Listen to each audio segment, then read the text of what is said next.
মধ্যপ্রাচ্যের রাজনীতি যখন উত্তপ্ত, ঠিক তখনই আন্তর্জাতিক আলোচনার কেন্দ্রে উঠে এসেছে একটি নাম, মোজতাবা খামেনি।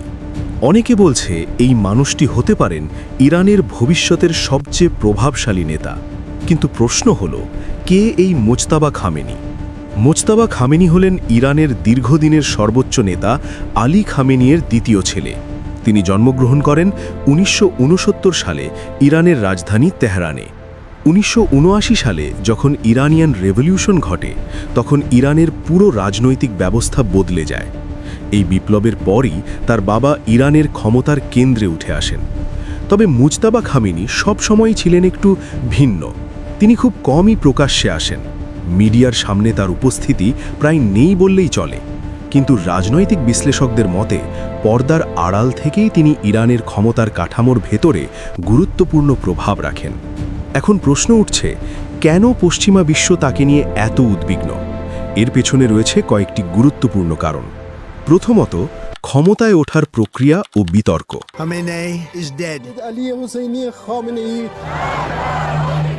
২০২৬ সালে এক বড় রাজনৈতিক সংকটের মধ্যে ইরানের সর্বোচ্চ নেতা আলী খামেনির নিহত হওয়ার পর দেশটিতে নতুন নেতৃত্ব নির্বাচনের প্রশ্ন সামনে আসে। ইরানের সংবিধান অনুযায়ী সর্বোচ্চ নেতাকে নির্বাচন করে একটি ধর্মীয় পরিষদ, যার নাম অ্যাসেম্বলি অফ এক্সপার্টস।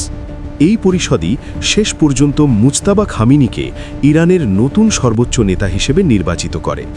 তার এই ক্ষমতায় ওঠা আন্তর্জাতিক রাজনীতিতে বড় আলোচনার বিষয় হয়ে ওঠে। এই কারণে পশ্চিমা দেশগুলো মনে করছে নতুন নেতৃত্ব হয়তো আগের নীতিকেই আরও শক্তভাবে চালিয়ে যেতে পারে, যা মধ্যপ্রাচ্যের রাজনীতিকে আরও উত্তপ্ত করে তুলতে পারে। দ্বিতীয়ত, কঠোর রাজনৈতিক অবস্থান।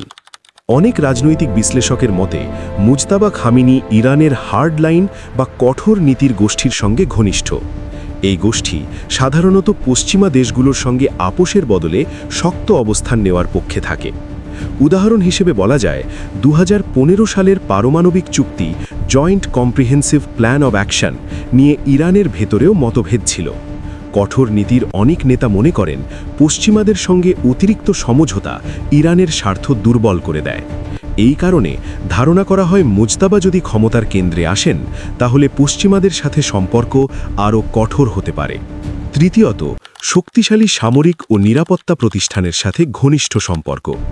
ইরানের সবচেয়ে প্রভাবশালী সামরিক ও নিরাপত্তা প্রতিষ্ঠান হল ইসলামিক রেভলিউশনারি গার্ড কোর বা IRGC। এই বাহিনী শুধু সামরিক শক্তি নয়, বরং ইরানের রাজনীতি, অর্থনীতি এবং আঞ্চলিক কৌশলেও বড় ভূমিকা রাখে। অনেক বিশ্লেষক মনে করেন মুজতাবা খামেনির সাথে এই বাহিনীর কিছু গুরুত্বপূর্ণ নেতার ঘনিষ্ঠ যোগাযোগ রয়েছে। বিশেষ করে ২০০৯ সালের বিতর্কিত নির্বাচন ও বিক্ষোভের সময় মাহমুদ আহমাদিনজাদের সরকারকে সমর্থন দেওয়ার ক্ষেত্রে IRGC বড় ভূমিকা রাখে, এবং তখন থেকেই মুজতাবার নাম ক্ষমতার অভ্যন্তরীণ প্রভাবের আলোচনায় বেশি উঠে আসে। সবশেষ কারণটি হল মধ্যপ্রাচ্যে ইরানের প্রভাবশালী জোট। ইরান বহু বছর ধরে মধ্যপ্রাচ্যের বিভিন্ন মিত্র গোষ্ঠীর সাথে সম্পর্ক গড়ে তুলেছে। এই জোটকে অনেক সময় বলা হয় অ্যাক্সেস অফ রেজিস্ট্যান্স। এই নেটওয়ার্কের মধ্যে লেবাননের হিজবুল্লাহ, গাজায় হামাস এবং ইরাক ও সিরিয়ার বিভিন্ন মিত্রগোষ্ঠী অন্তর্ভুক্ত। এই জোটের মাধ্যমে ইরান মধ্যপ্রাচ্যের রাজনীতিতে বড় প্রভাব বিস্তার করে। পশ্চিমা দেশগুলো আশঙ্কা করে যদি মোজতাবা খামেনি ভবিষ্যতে ক্ষমতায় আরও শক্ত অবস্থানে আসেন, তাহলে এই আঞ্চলিক নেটওয়ার্ক আরও শক্তিশালী হতে পারে। শেষ পর্যন্ত একটি বিষয় স্পষ্ট, মধ্যপ্রাচ্যের রাজনীতি বুঝতে চাইলে এমন কিছু নাম আছে যাদের প্রভাব সবসময় সামনে দেখা যায় না, কিন্তু বাস্তবে তারা অনেক গুরুত্বপূর্ণ। তাই মুজতাবা খামেনি এখন পশ্চিমাদের দুঃস্বপ্নের কারণ হিসেবে দাঁড়িয়েছে।